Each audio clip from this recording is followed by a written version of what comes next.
আজকে সকাল সকাল চুলে কালার করেছি, আঙুলের মাথায় লেগেছে, নখটা কালো হয়ে গেল।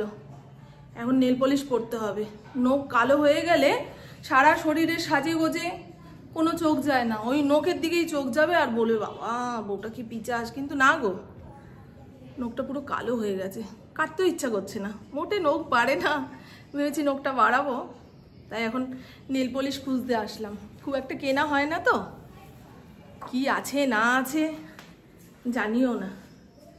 আবার যাদের নখ সুন্দর তাদের দিকে তাকালেই মনে হয় না বাবা, তারা নিজের প্রতি খুব যত্নশীল, খুব যত্ন নেয়, দেখবেন খেয়াল করে। তো চলুন বন্ধু, খুব সুন্দর রোদ উঠেছে। কালকে এত জামা কাপড় ওয়াশিং মেশিনে কেচে ধুয়ে রেখে দিয়েছি, সেগুলো মেলবো, তারপরে নেল পলিশ করবো। আগে খুঁজে রাখি। হ্যাঁ, এর আগের দিন যখন দোকানে গেলাম বুবুকে বলেছি, বুবু একখানা নেল পলিশ কিনে দে না। মানে ওর ফোনে টাকা ভরা থাকে তো, অনলাইনে পেমেন্ট করবে, সেই কারণেই সেই ভুলে গেছি আর আনা হয়নি। পুরনো নেল পলিশগুলো ব্যবহার না করতে করতে জমে গেছে।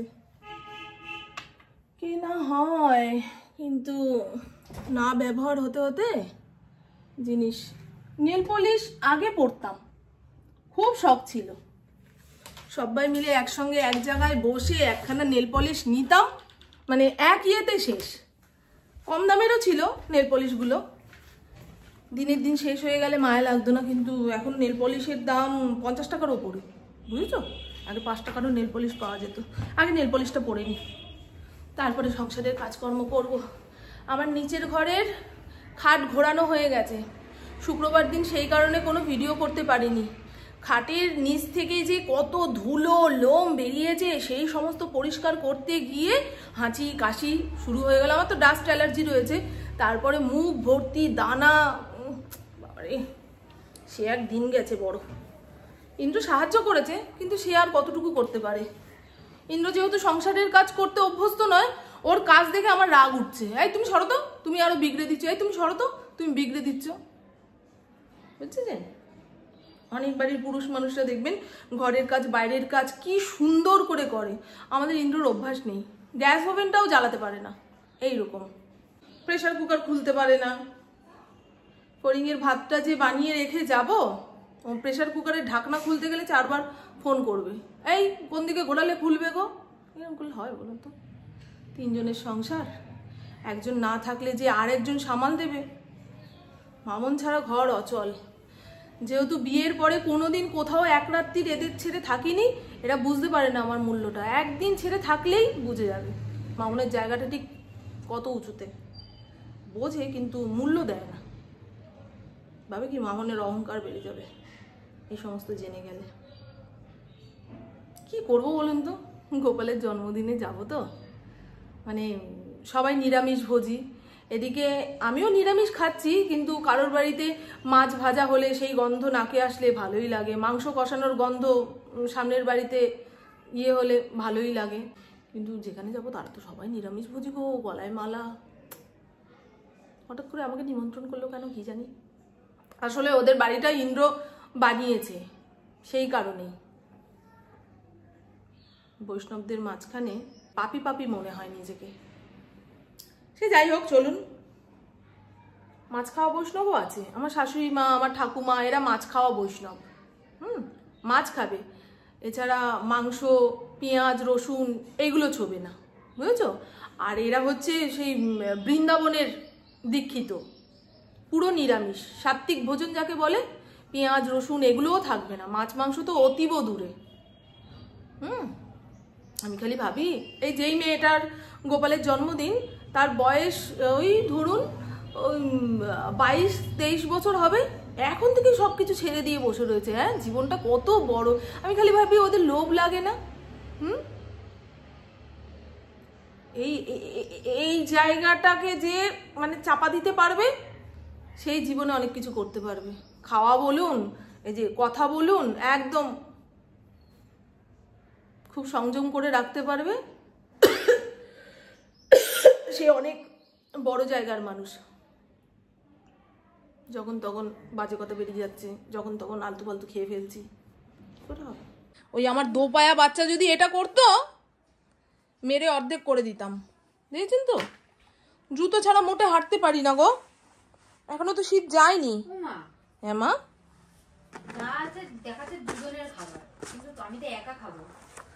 তুই একা খাবি, রেখে দিবি, যেটুকু না পারবি রাতে খেয়ে নিবি।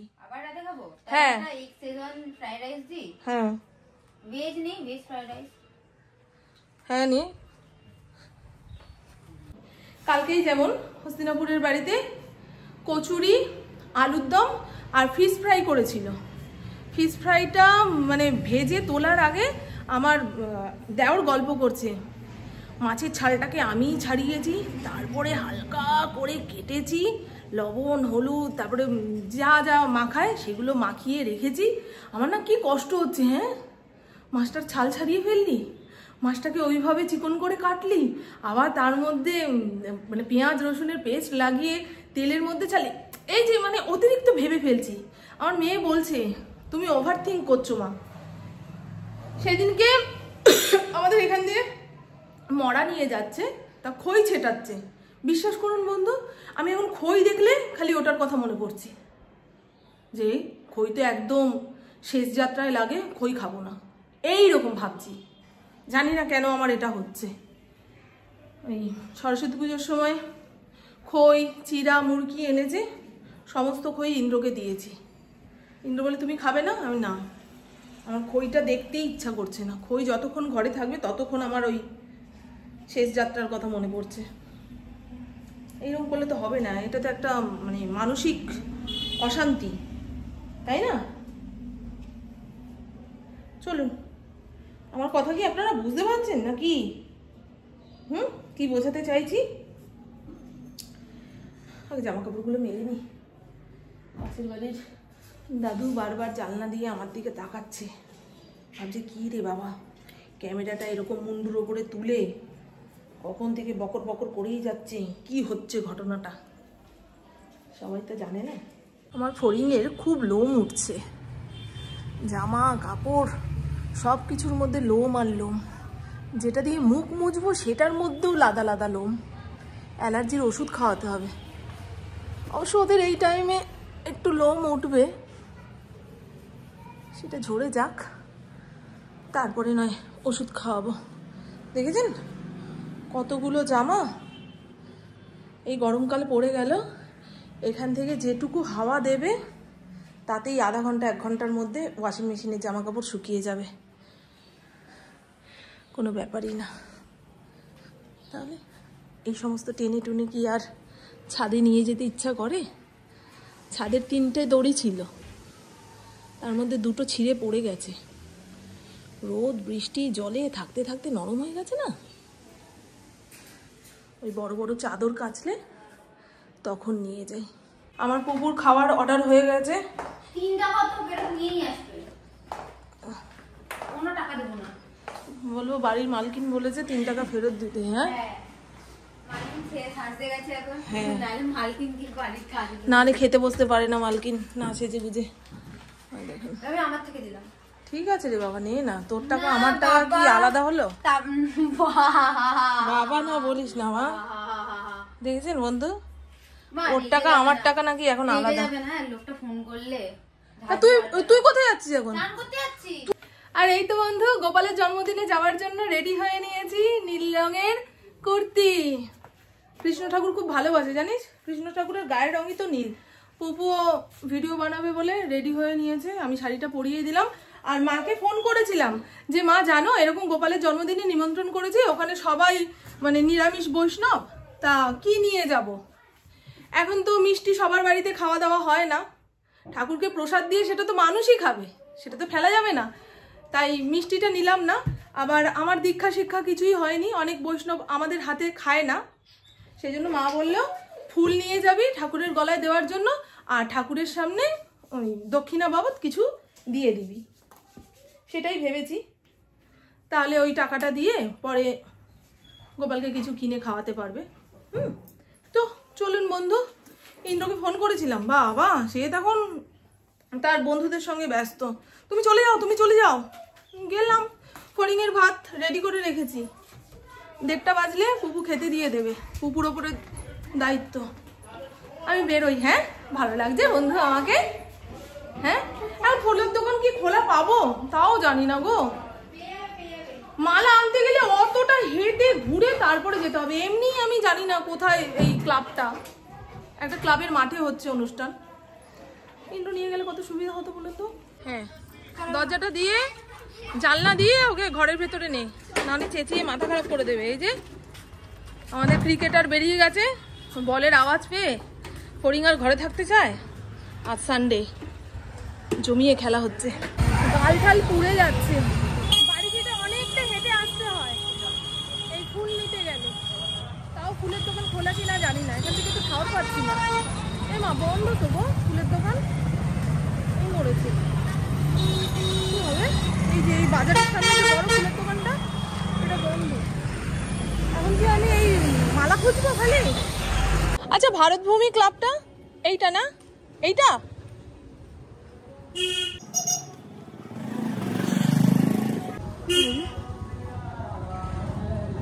বেলুন ঠেলুন দিয়ে সাজিয়েছে।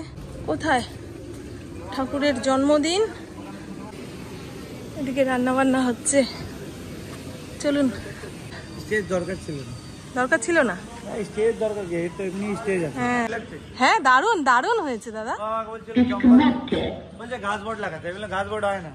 দারুণ লাগছে। কৃষ্ণজির থিম হবে তো। তাই তো। কখন আসবে গোপাল? একটু পরে আসছে, ভিআইপি মানুষ তো একটু হ্যাঁ, আমি জানি যে এখানেই তুই সন্ধ্যার দিনে ভোগ আরতি ঠারতি এখানেই করবি। এখানেই হবে। আর তোকে কি বলবো, গোপালের মা না গোপালের দিদি? সবই লাগি আমি। আচ্ছা বেশ, আবার কি? আচ্ছা, তোমার মেয়ে আসেনি? না না না। কেন আসবে না?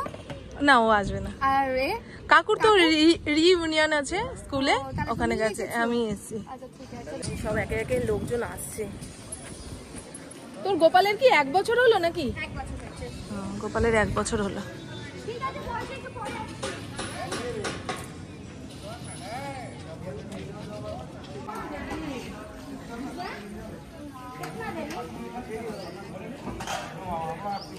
সবাই সবার গোপাল নিয়ে আসছে।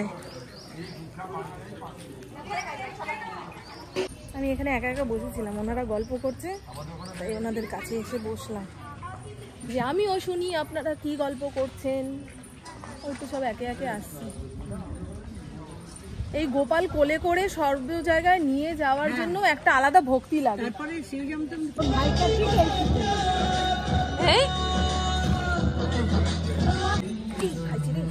পরে আসলাম এতটা। গোপালের কেক কাটা হচ্ছে। কোথায় গো?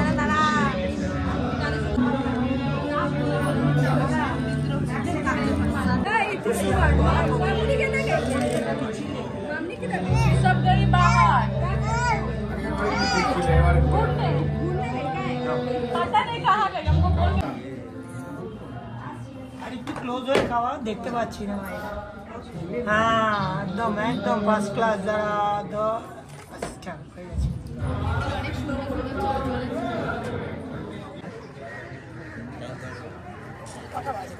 কটা বাজে গো দিদি জানো? শুধু ঠাকুরের নাম নিলেই যদি পেটটা ভরা থাকতো তাহলে তো হয়ে যেত। হ্যাঁ, সেই তো খিদা তো পেয়েছে মারাত্মক, খাওয়ার সময় তো। এখন ঠাকুরের নামও মাথা অব্দি থাকছে না। যখন খিদে পায় না তখন ঠাকুর পেটে চলে আসছে। ঠাকুরের নামে পেটে চলে আসছে। বেলা তো অনেকটাই হয়েছে না, 2:30 বাজে। ভাই রে, আজকে তো রোদ জ্বালিয়ে পুড়িয়ে শেষ করে দিচ্ছে গো।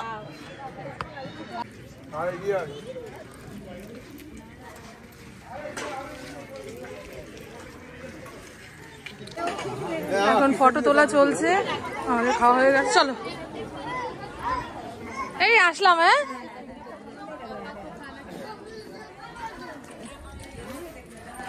এই দিদি আমার বাড়ির কাছাকাছি থাকে, তাই ওনার হাত ধরে আমি যাব আমার বাড়িতে। পনিরের থেকে আলুর দমটা ভালো খেয়েছি না?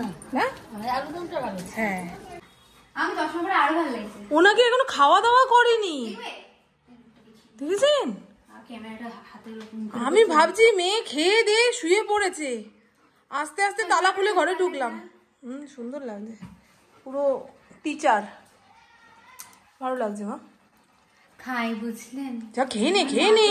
কেন পার্সেল এসে ওই লোকটা তো না আবার নিচে নামতে হয়েছে আমার। তাই বলিস না তুই বাড়ি না আমার এই ছোট্ট বেবিটাকে খেতে দিয়ে দিয়েছে। যদি শুনতাম ছোট বেবির খাওয়া হয়নি, মাথাটা গরম হয়ে যেত। আমার নাকি একটা পার্সেল এসছে, অনলাইনে চায়ের অর্ডার দিয়েছিলাম। এই চাটা খেয়ে ঘুমালে রিল্যাক্স হয়ে যাবে মাইন্ড। দেখাবো। এখন আমি একটু গ্রিন টি খাবো। এখন দুধ চা খাওয়ার মতন পেটে জায়গা নেই, পেটটা একটু খালি হোক, তারপরে ভাবনা চিন্তা করে দেখবো। কালকে ওয়ার্ড্রোবের যত কাগজপত্র ছিল, দরকারি অদরকারি, সব গাঁটটি বেঁধে রেখে দিয়েছি। এখন এখান থেকে বেচে কুচে বের করব, কারণ কাঁচরা ভেবে যদি দরকারি কাগজ ফেলে দিই না, পরে খোঁজ পড়লে আমার গদ্দান যাবে। তো চলুন বন্ধু, রাতে সেদ্ধ ভাত রান্না করব। ফড়িংয়ের জন্য তো ভাত রান্নাই করে গেছি, ওটা দিয়ে ওর রাতে হয়ে যাবে। আর আমাদের জন্য সেদ্ধ ভাত করব। কেমন হাঁপিয়ে হাঁপিয়ে যাচ্ছি, পেটটা ভার হয়ে রয়েছে। একটু আগে পুপু কুল মেখেছিল, সেখান থেকে দুটো খেলাম, তাতেই এই অবস্থা। তো আমার বকবক আজকের মতন এইটুকুই। আপনারা সবাই খুব খুব খুব ভালো থাকবেন, নিজের শরীর খেয়াল রাখবেন, সুস্থ থাকবেন, আর অল টাইম স্মাইল করতে হবে। টাটা, খুব ভালো থাকবেন। ফড়িংয়ের যে শরীর খারাপ হয়েছিল, ডাক্তারবাবুকে ফোন করেছিলাম, উনি বমির ওষুধ দিয়েছে আর গ্যাসের ট্যাবলেট দিয়েছে। গ্যাসের ট্যাবলেট খাইয়েছি, তাও এরকম হলো। এখানে গাঁটটি বেঁধে জামা কাপড় রেখে দিয়েছি এক্সট্রা, সেগুলো সুজাতাকে দেবো না কাকে দেবো, এটা যতক্ষণ না বিদায় করতে পারছি ভাল লাগছে না, ঘর খালি হচ্ছে না। কালকের বাসন গোছানোর সময় পাইনি, বললাম হস্তিনাপুরের বাড়িতে চলে গেছি কচুরি আলুর দম খেতে, সেই বাসন রয়ে গেছে।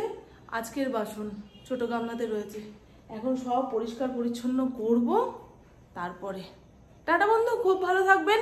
আজকের দিনটা ভালোই কাটলো। আমাকে ওই মেয়েটা জিজ্ঞাসা করলো যে কাকিমা তোমার গোপালকে নিয়ে আসলে না কেন। আমি কোথাও নিয়ে যাই না তো, তাই আনতে কেমন যেন লাগলো। খাওয়া দাওয়া ভালোই হয়েছে, আলুর দমটা এত টেস্ট হয়েছে, পনির কেউ নিচ্ছেই না। লুচি, আলুর দম, রাইস, পনির আলু কড়াইশুটির তরকারি আর পায়েস, এই হলো মেনু। ভালোই করেছে, লোকও হয়েছে বেশ। টাটা বন্ধু, টাটা, খুব ভালো থাকবেন। একবেলা ঘরে না থাকলে ঘরদুয়ারের অবস্থা যে কি হয়ে থাকে, যারা কাজের মানুষ তারাই বোঝে। এই জায়গাটাও দেখুন কি ময়লা ময়লা। পুপু যে রাইস অর্ডার দিয়েছিল অর্ধেকটা খেয়েছে, অর্ধেকটা রেখেছে।